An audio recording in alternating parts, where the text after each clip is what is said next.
Reason for life. Quite a long time ago, there carried on with a savvy man. He was the top of the nearby organization of a little town. Everybody regarded him, and his perspectives and conclusions were all around respected. Many individuals came to him looking for guidance.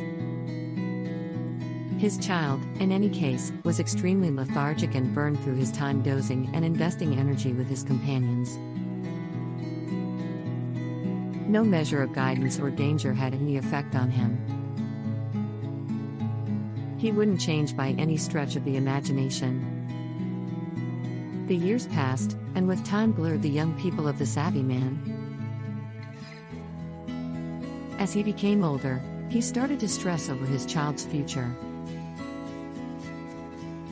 He perceived the need to give something to his child so he can deal with himself and his family to be. At some point, he called his child to his room and said, "My child, you are not anymore a youngster now. You should figure out how to take liabilities and grasp life.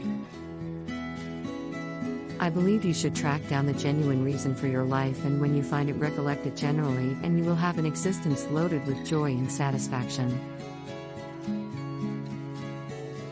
Then, at that point, he gave his child a sack. At the point when the child opened the pack, he was amazed to see 4 sets of garments, one for each season.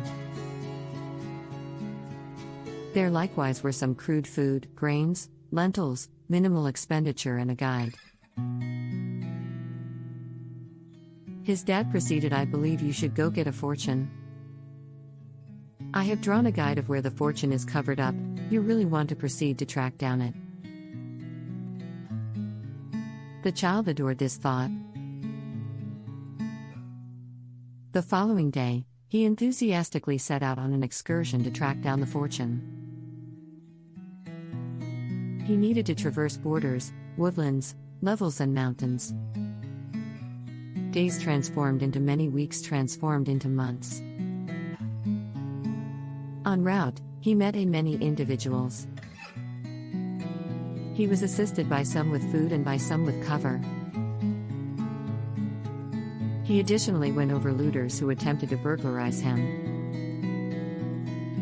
Gradually the season changed, thus did the scenes alongside it.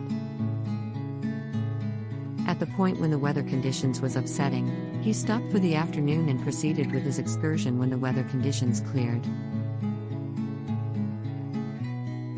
At last, in the wake of a difficult year, he arrived at his objective. It was a precipice. The guide showed the fortune being set beneath the bluff under the tree. After recognizing the tree, he started to dig the ground. He endlessly looked around it, under it, on it, yet tracked down nothing. He endured 2 days looking and searching for the fortune.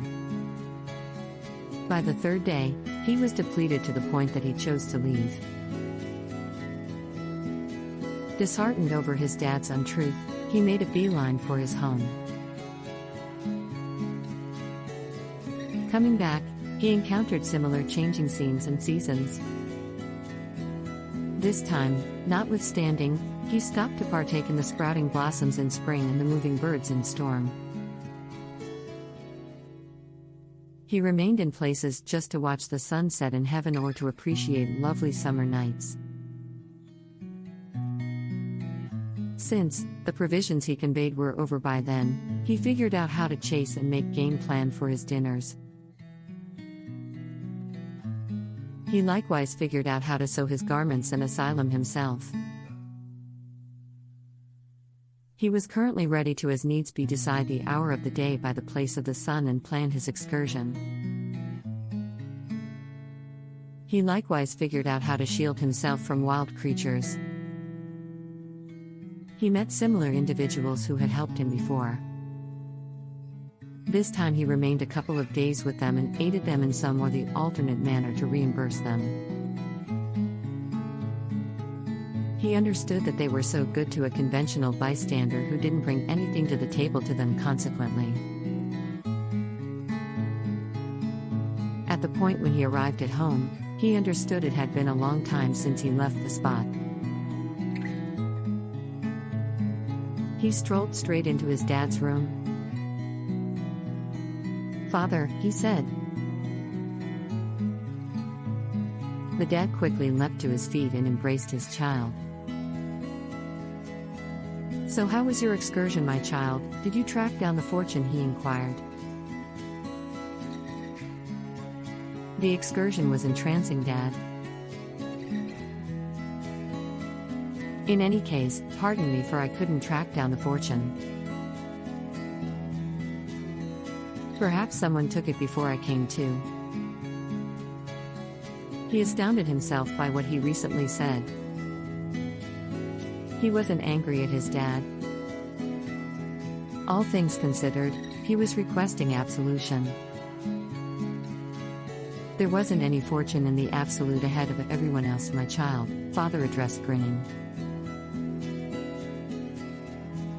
"Be that as it may, for what reason did you send me to think that it is then?" he inquired.